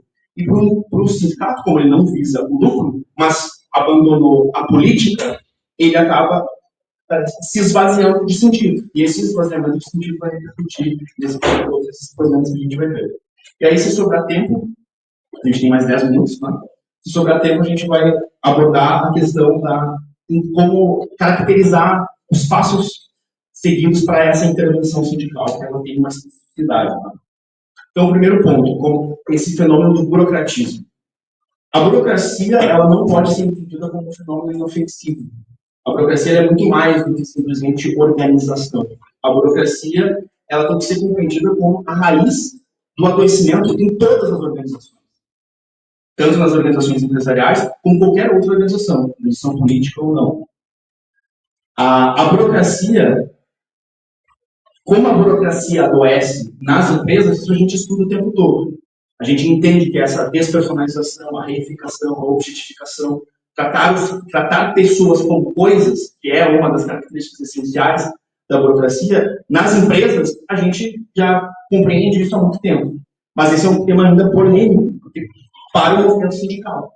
É algo que ainda demanda um passo a mais na nossa reflexão, entendermos como isso se opera dentro do movimento sindical. Só que isso é fundamental, porque disso depende a própria vitalidade do movimento sindical. Então, não adianta, como o Marcos falou, a gente esconder algo que existe, porque mesmo escondido continuará existindo. Então, essa é a primeira questão, a gente entender essa dimensão do progressivo. Agora, como que ela repercute especificamente no movimento sindical? O primeiro ponto aquele que eu trouxe é essa contradição entre gestão sindical e política sindical. Nas organizações empresariais, por exemplo, há uma divisão muito clara de quem manda e quem organiza. Quem manda não tem receio de quem organiza. Quem organiza não almeja se tornar quem manda. Quanto mais alguém organiza, isso não dá crédito para ele se tornar proprietário. E a pessoa que é proprietária da empresa não se sente ameaçada por aquela pessoa que organiza bem. Pelo contrário, quanto melhor a pessoa administra, mais lucro essa pessoa tem. Há uma fronteira, uma barreira. No movimento sindical, diferentemente, esse poder político ele está difuso. As pessoas que administram e que gerenciam são as mesmas pessoas que direcionam. Só que num contexto social e político como a gente vive hoje, de derrotas, de dificuldades, a luta política ela acaba se tornando muito vazia de resultados. É difícil de eu apresentar qual resultado concreto, palpável, eu adquiri politicamente. Mas é muito fácil eu mostrar os resultados administrativos que eu consegui. Meu sindicato reduziu os custos, aumentou a arrecadação, comprou uma sede nova, mudou os carros, criou uma nova política, inovou em determinadas questões. Então, a gerência, a gestão, quando aparece, normalmente os resultados são os fracassos. Nesse sentido, dentro do movimento sindical, acaba sendo muito mais convidativo eu me tornar um grande gestor do que um grande político. Porque o político tem muito mais chance de perder do que o gestor administrar. E isso gera uma grande contradição dentro do movimento sindical, e essa contradição, não vou explorar tão profundamente isso, mas essa aqui está numa das questões centrais das grandes guerras dentro do sindicato. A gente vê que as guerras dentro do sindicato cada vez mais são por coisas cada vez menos significativas. Só que essas questões menos significativas, elas são muito significativas do ponto de vista gerencial e administrativo. E o capital político dos sindicatos passa a se tornar justamente quem administra melhor e não quem luta mais. E aí, com isso, encerro e já vai para o segundo ponto dessa repercussão burocrativa do movimento sindical, que é o deslocamento dos objetivos. Num primeiro momento, quando a gente entra no movimento sindical, o que caracteriza o movimento sindical? O seu projeto político. E o seu projeto político, ele é algo extrínseco, está além de si, está para fora de si, é algo que eu busco. Assim como nas empresas, o objetivo, a finalidade dela é o lucro, no movimento sindical, a sua finalidade é o seu projeto, a sua direção política. Só que quando, por várias situações, pelas derrotas do ambiente, da conjuntura política, eu não consigo perseguir, não consigo alcançar esse projeto político, e porque há, inclusive, essa contradição de gestão e política, eu acabo focando o meu objetivo na gestão, na administração do sindicato, acontece que eu acabo deixando de ter como finalidade a minha luta política, o meu projeto político, e passo a ser como finalidade a mim mesmo. E esse ter como finalidade a si próprio é não ter finalidade. E não ter finalidade é como não ter sentido. E não ter sentido esvazia totalmente a luta e a política sindical. E aí a gente acaba entrando numa espécie de sindicalismo organizacional. Ou seja, o sindicato ele passa a ter como pauta política a própria administração do sindicato, e isso por si só vai gerar grande parte dos problemas que a gente vai ver. Então, de uma certa forma, a gente poderia dizer que a burocratização, que é um fenômeno de adoecimento generalizado da sociedade, ela poderia ser pensada até como sendo mais nociva para o movimento sindical do que propriamente para as empresas. Porque as empresas jamais vão perder a sua finalidade, que é o lucro, ou seja, a sua finalidade extrínseca. E isso, de uma certa forma, dá sentido àquela organização empresarial. As pessoas que estão dentro de uma organização empresarial, enquanto elas tiverem sentido de buscar o lucro, elas têm um sentido que organiza a sua existência. No movimento sindical, quando eu perco o projeto político, eu não tenho mais sentido absolutamente nenhum. A minha única atuação passa a ser eu por mim mesmo. Né? E na falta desse sentido, o desencantamento entre os dirigentes sindicais, ele vai, com certeza, tomar conta. Né? E como é que se reverte essa situação? Para se reverter essa situação, a gente precisa justamente atacar aquele ponto que foi perdido, que é o projeto político, que é o repactuar politicamente a organização sindical. Ou seja, construir as condições necessárias, através dessa intervenção, para que a gente consiga colocar como central para a existência do sindicato, não a sua própria existência imediata, mas a sua finalidade, o seu projeto político. E aí, para isso, a gente deve conseguir promover uma intervenção que envolva o máximo possível dos atores sindicais, dirigentes, eventualmente funcionários, assessores, que consigam se assumir e se reconhecer novamente como agentes políticos, e não como agentes administrativos. E, portanto, se reconhecendo como agentes políticos, eles vão se reconhecer necessariamente como os únicos responsáveis por construir e praticar o caminho que vai aproximar eles, enquanto atores sindicais, da finalidade política que dá sentido à sua própria direção e às suas próprias existências individuais e coletivas. Eu vou, só com 3 minutos, mas eu não vou entrar na questão da caracterização dessa intervenção, mas a gente pode conversar sobre isso, se para vocês forem interessantes, qual é a intervenção. Acho que eu vou só... São quantos minutos eu tenho? 2? 3 minutos, então acho que eu posso, pelo menos, falar da primeira parte, que é qual vai ser o método que a gente vai utilizar. O primeiro método é o da pesquisação. O que é a pesquisação? Ela é uma pesquisa que ela vai ter uma base empírica e que ela vai ter como objetivo resolver problemas que o próprio coletivo traz. Então, é o próprio coletivo que vai fazer. E os pesquisadores, eles são facilitadores. Eles vão estar juntos, acompanhando aquele coletivo de um modo que vai ser cooperativo. E essa pesquisação, a grande especificidade dela é que eu não busco encontrar elementos coisas colocadas na natureza, mas é algo que eu vou consensuar o que nós estamos vendo. Nós vamos consensuar tanto o problema e nós vamos consensuar tanto as soluções. E só nesse processo de retomar a dimensão argumentativa deliberativa, nós já conseguimos reunir esse grupo, que antes poderia ser um grupo administrativo, em um grupo político. Esse grupo coletivamente, vai tomar as decisões e vai deliberar sobre quais são os nossos problemas, onde nós queremos chegar, como nós queremos chegar, e por esse processo a gente já chega na repolitização desse processo. E aí a gente, através de mecanismos de comunicação e de mediação, a gente vai restabelecendo pontes que eventualmente foram rompidas ou estratégias que eventualmente foram esquecidas.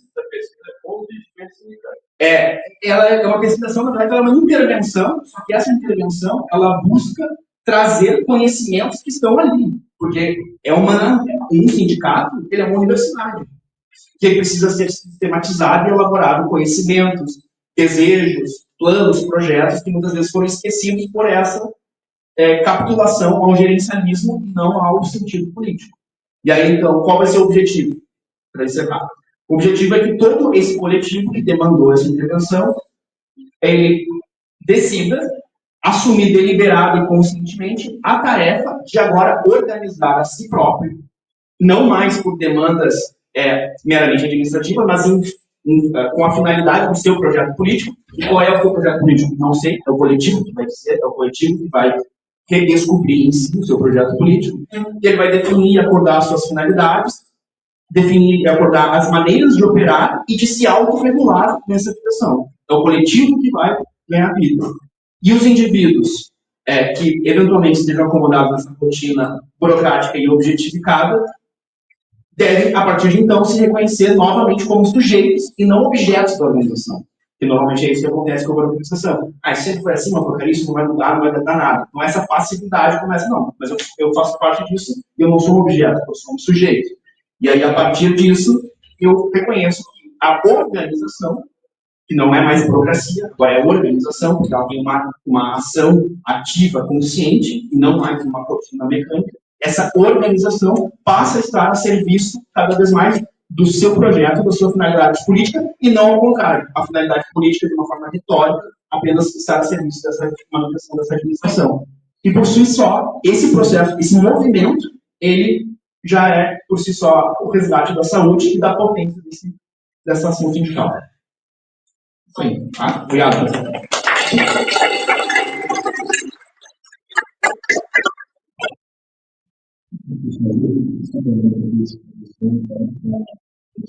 Continuar conversando e possamos aqui conjuntamente construir os encaminhamentos ao qual nós somos provocados.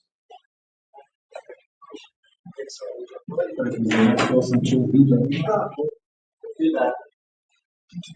Bom, boa tarde a todas as pessoas presentes. Eu sou Daniel, venho do Sinagências, do Sindicato dos Servidores das Agências Reguladoras Federais, com sede lá em Brasília. Primeiro, agradecer a oportunidade de estar aqui com vocês. Acho que eu está muito bacana, tem cada organização ali, mas está bacana mesmo. E aí, assim, especialmente nesta vez, eu fiz questão de participar, porque, como militante político, desde os 16 anos já, não vou revelar, já deu mais de alguns anos ainda. Em todas as organizações que a gente participa, para mim sempre foi uma coisa que me inquietou bastante, porque não vejo preocupação ativa, sempre por partido político, uma preocupação ativa ou expressa, deliberada, com a saúde de quem faz essa organização acontecer. Isso é raríssimo, não vi nenhuma organização. E a gente sempre é um chavão, para quem é militante mais aqui, fala assim, a política é a máquina de elegir. Isso é um chavão que a gente já ouviu muito usual, várias vezes. Então, isso é um elemento assim, muito importante para ser observado. E aí, além de parabenizar a palestra, a contribuição dos companheiros, Eu quero trazer também algumas inquietações, algumas preocupações, porque eu vejo que existe uma dialética entre, e fala também qual que é a minha posição, né? Hoje eu estou numa função de interface, porque eu estou na assessoria, chefe de gabinete, coordenando toda a assessoria do sindicato, não sou dirigente eleito. Então eu faço muito essa relação entre as instrumentos de gestão e também com a direção, né? Até porque nós temos sindicatos, são 19 dirigentes eleitos, dos quais só 2 são liberados. Então, nossa tarefa, enquanto servidores, né, é permitir a atuação eficaz dos dirigentes que, inclusive, não estão liberados. Então, o meu contato é isso. E aí, o que eu percebo? Assim, existe uma dialética entre essas duas dimensões, entre essa dimensão política e gerencial, que faz com que também esse adoecimento se coloque, na medida que você não estabelecer as melhores ferramentas de gestão gerenciais para que as atividades elas ocorram de forma, né, tranquila, gera muitos conflitos e hábitos que a gente não tinha necessidade, né? Um outro elemento que eu percebo, que realmente, né, grupos que são mais jovens em relação a grupos que já são mais consolidados, se por um lado grupos que são mais consolidados politicamente, já têm gestões que se elegeram, então, essa dimensão, a sedução do gerencialismo, ela vai sempre, né, e o ajustamento, a estrutura vai colocando. Para grupos jovens, às vezes, você tem nitidez do projeto político também, você tem divergência. Isso vai colocando. Então, isso é uma outra dimensão desse processo, né? E eu acho que o companheiro aqui, que é de sindical, colocou, os sindicatos bancários, que é isso, né?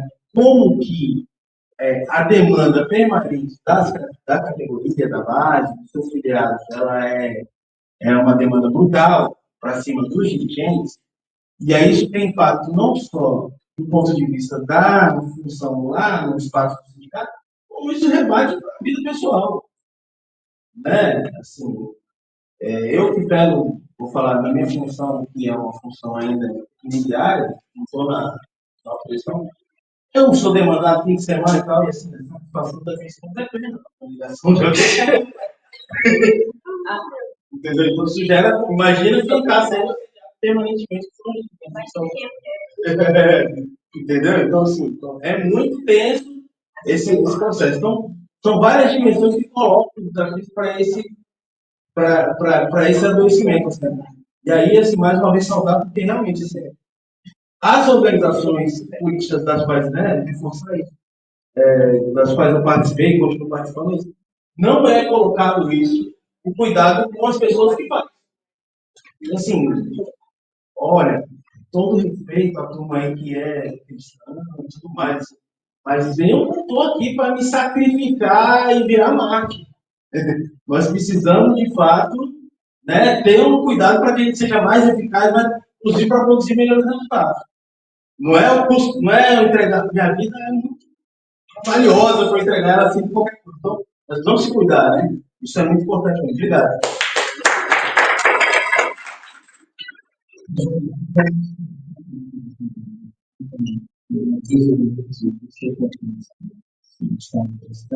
Mas a gente vê que os sindicatos, eles costumam repetir internamente aquilo que a gente vê nas outras administrações nessa país. Somos prisioneiros dessas ideias de país diferente, de força, secretários. E no nosso caso, de nossa federação, nós não temos presidente, nós temos coordenação do secretário-geral. Isso ajuda um pouco, parece que perfumaria, mas não é. Porque a gente acaba sendo comprometido por essas ideias que nos traz do mercado e às vezes se encontra.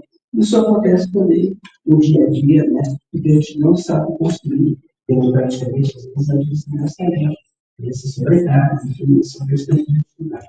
Mas para a gente poder utilizar o tempo, isso é muito mais pertinho e todos possam né?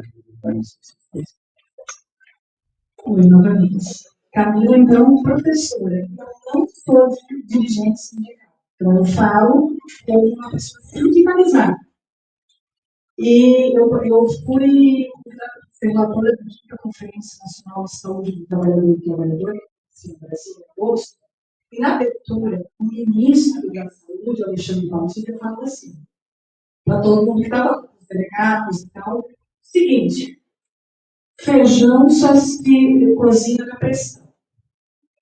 E isso, como ele falou, causou todo mundo riu. Por quê? Ele estava pedindo para as pessoas irem para lutas, terem, falarem, reclamarem, não. Pressão. Só que daí falando de comunicação. E comunicação, falando lá contra o governo, contra a empresa, tal, tudo bem, na pressão. Mas como fazer uma comunicação menos violenta? Como aprender a falar da necessidade, quais são as necessidades dentro do sindicato, sendo que fora não tem que causar pressão e dentro. Parabéns pela força de vocês, por vocês tentarem fazer diferente. Tá? Parabéns mesmo. Mas, boa sorte. Como fazer essa comunicação no problema?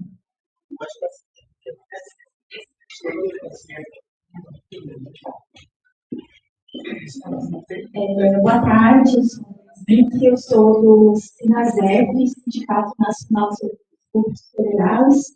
Eu sou aqui de Santa Catarina, eu sou dirigente sindical e, para a definição de fala, eu estou bem contemplada sobre estabelecimento da politização.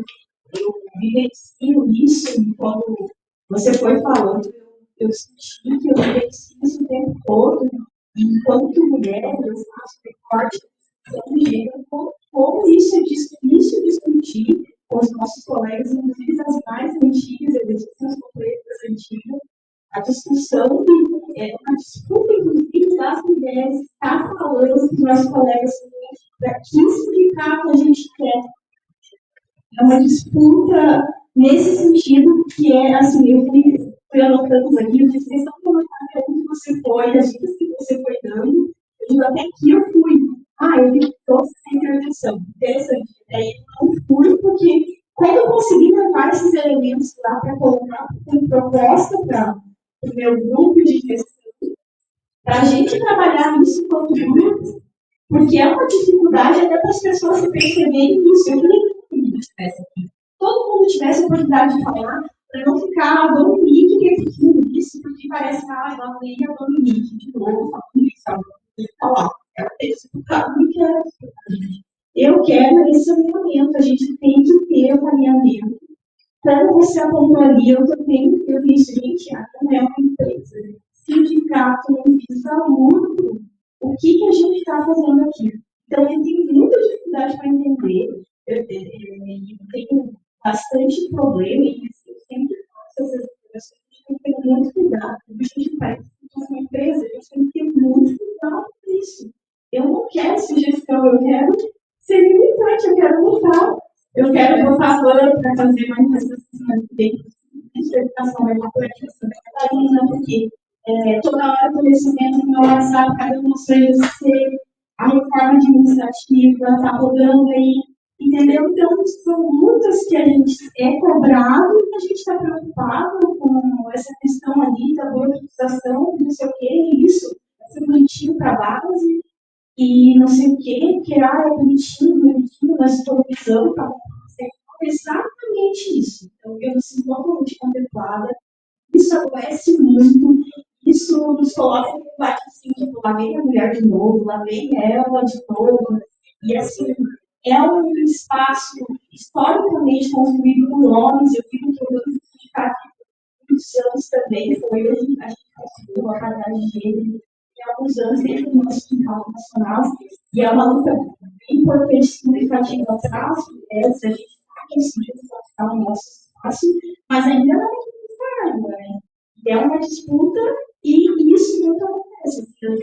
Eu entendo que, como você traz isso, não é só comigo, né? Entendo, tranquilo não, porque é horrível o que você traz, mas eu digo, e que bom que traz, eu fui anotando, digo, gente, eu visualizo mais, então, eu tinha essa materialidade, mas me trouxe elementos para dizer sim, me fortalece, e eu só trago essa definição que vai me fortalecer para trabalhar isso na mente. Eu tenho mais força para manter Inclusive, se você tiver materiais, eu gostaria que passasse para poder, porque academicamente isso também dá suporte para poder entender o que eu quero bancar a minha fala, a minha lista.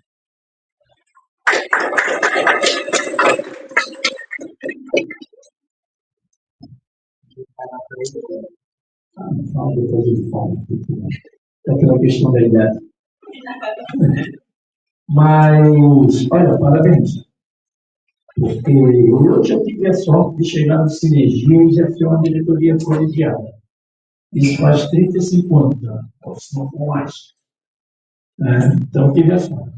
Mas, me confundo em dia desgraçada eu ter que discutir com os companheiros conflitos internos da diretoria do sindicato. Me dá muita energia eu brigar com o patrão e eu ir lá resolver problema de assédio moral, sexual e tudo. Brigar na data básica, por 11 dias de greve agora, né, do dia 28 de setembro, do estudo, nos consome 24 horas por dia ali, então, olha, isso dá alegria quando a gente chega no resultado final. Agora, quando tem que terminar diretoria, cara, isso me desgasta. Né? Carlinhos, Júlia, né, presentes aqui, por exemplo, um período que a gente teve que chamar uma psicóloga e ficar 2 dias isolados, dizendo as verdades um para o outro, mas com a clareza que a gente tem que ser companheiro e ter a liberdade de dizer um para o outro e sair dali como né? Porque muitos conflitos da gente, às vezes, por ser inclusive uma diretoria colegiada, o que não é no consenso é no voto. E aí, quando alguém sai do lado, sai chateado. Quando vai montar uma chapa para a próxima eleição, e nós temos a sorte de 64 anos de sindicato, ter tido uma oposição até hoje, lá nos anos 80, porque ninguém quer vir trabalhar do jeito que a gente trabalha, né? Tinha um outro diretor que dizia para nós do Júlio: meu Deus, vocês são muito de saúde, a gente trabalha no princípio, a gente trabalha sábado e domingo, né? Não tem outra forma. Se descobriu uma forma para a gente não ser demandado, né? Sábado, domingo, de madrugada, as coisas acontecem, e a gente, a categoria chama. Né? O movimento é assim, a gente faz, a gente vai trabalhar amanhã aqui, é sábado, a gente defende o fim da escala 6 por 8. Mas a gente, o movimento sindical aqui, vai estar aqui amanhã trabalhando o dia inteiro. Então, a gente é demandado por essas coisas. Mas a gente tem que ter, sim, a clareza da gente ter que estar no mesmo ambiente. Nós não somos o dono do sindicato, essa clareza a gente tem que ter. A gente não é patrão. Ontem estava negociando o acordo dos trabalhadores e do trabalhador da energia. Eu senti que a gente negocia 11 acordos coletivos de trabalho. O pior acordo é dos trabalhadores do sindicato. Porque eu sendo do outro lado da mesa, às vezes pode dizer não, e isso eu me sinto muito mal, isso me consome, mas eu tenho a minha obrigação, eu tenho que estar ali. Então, parabéns para vocês por tentar um projeto de vocês arrumarem a casa, sindicatizando do Sinergia, né, nos anos 80, 90, toda a luta, o sindicato uma experiência fabulosa que a gente teve. A gente até perdeu um pouco essa relação de 2010 para cá.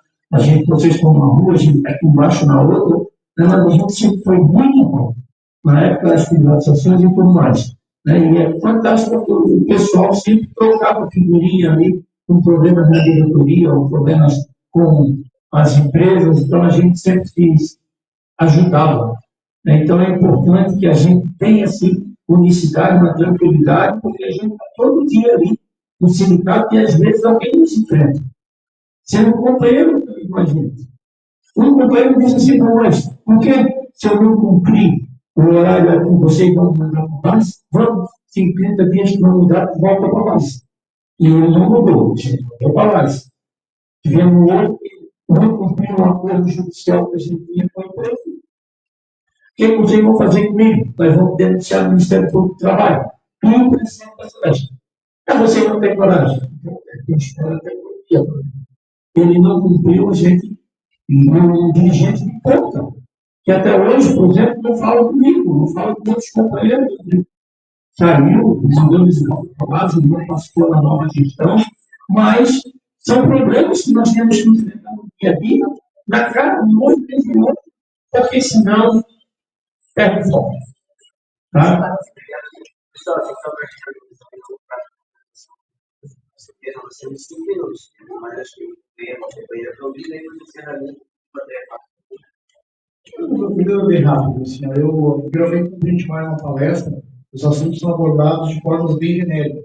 Eles não conseguem focar em alguma coisa. Eu gostei da parte que você fala de, por exemplo, diferenciar gestão política e gestão sindical.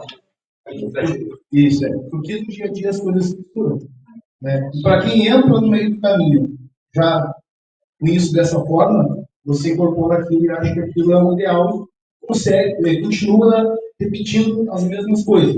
Né? Então, a tua fala me chamou a atenção, eu acho que lá no sindicato, eu vou ter que fazer um trabalho justamente de resgate Estiel e Necessitários lá do Oeste. Tá? Porque a gente teve uma renovação muito grande na diretoria, uma série de questões aí, só que a gente geralmente foca na questão mais burocrática, né? Ou quando o trabalhador traz um problema, a gente foca em resolver aquele problema. Né? E aí, muitas vezes a política fica esquecida. Né? E aí tem outro detalhe: quando você fala em política, geralmente o pessoal acha que é política partidária. Né? E não é isso. Tem que fazer o resgate, a política, qual é o foco do sindicato, tem que fazer esse resgate. Sabe? Então, eu achei muito interessante essa tua fala, porque me chamou a atenção nessa questão. Talvez eu tenha que fazer um trabalho lá para resgatar isso, para a gente poder atuar mais, né, de forma diferente do que a gente vem fazendo até agora. Eu queria falar trabalho em psicologia, queria destacar essa questão do projeto político, né? Eu acho que quando a gente perde um horizonte, a gente está dentro da entidade sindical, a gente perde o horizonte para onde a gente quer ir, eu acho que isso esvazia mesmo, né? Tem que saber qual é o meu papel aqui dentro, né? Então, quando a gente pensa em vitórias, não é só eu fazer uma greve e ter um aumento de salário que eu estava solicitando. A greve, às vezes, traz uma vitória que é a unidade de uma categoria, que é a força solidária que se reacende dentro daquele grupo. Isso é uma grande vitória de uma greve. Mas eu só consigo olhar para essas vitórias quando eu entendo qual é o meu projeto político. O que eu estou fazendo nesse sindicato? Sabe? Para onde? O que esse sindicato quer? Ele está acumulando para que processo? Né? É um processo de uma transformação social? Se é uma transformação social, fazer uma greve, defender a solidariedade dentro da categoria, é uma super vitória. Só que a gente não consegue mais olhar para isso, porque a gente está mais focado nas estruturas, a gente está mais preso às estruturas que construímos ao longo do tempo, né? E que hoje estamos com dificuldade de sustentá-las, né? Então a gente se abraça na gestão, para manter segura aquela estrutura. E esquece desse fazer que vai eleva a gente, né? Que abre o coração da gente, que faz a vida ter sentido. Então, é muito bacana, né? Essa recuperação de vocês considerar isso, assim, que é essa ideia de a gente olhar para o futuro, né? E olhar assim, qual é o projeto político do Estado? É uma transformação social que eu amo, mas a gente quer acumular com ela, ou ele é um fim nervoso? Quando ele é um fim nervoso, obrigada pela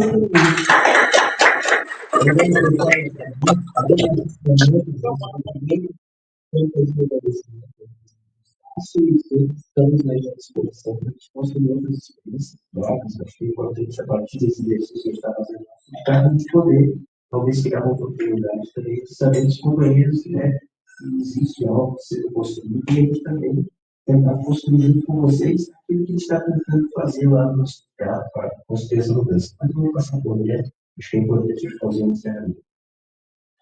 Bom, então, te agradecer muitas intervenções, bem feliz, até porque justamente a gente sabe que esse tema ele tem um grau de polemicidade, ele é um pouco polêmico a gente fazer isso, mas a gente está aqui com parceiros, camaradas, e eu acho que é muito importante mesmo, e fico feliz com esse retorno, acho que uma coisa, feliz com isso, porque eu acho que é realmente urgente e importante para o povo, tá? Acho que essa compreensão fortalece e eu fico feliz de isso tem fazendo sentido para outras pessoas também, esse grupo também acolhido. Tá? Obrigado.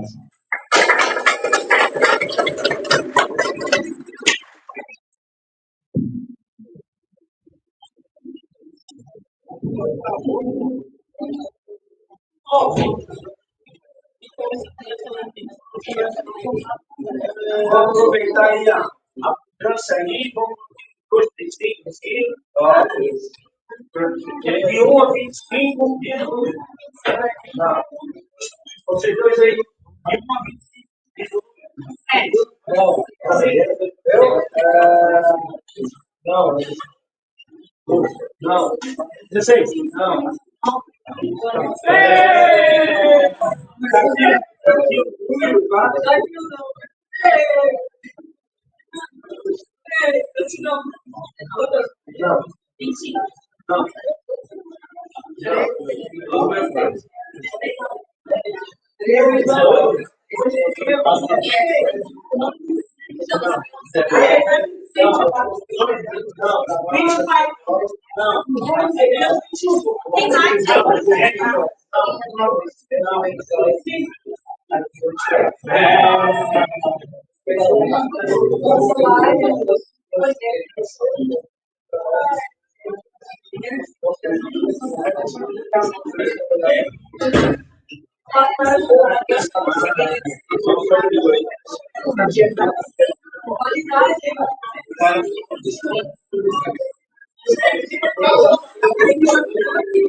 Sabe, 10 plantas de carne. Ele mandou jogar fora 3 toneladas de carne. E aí, fora.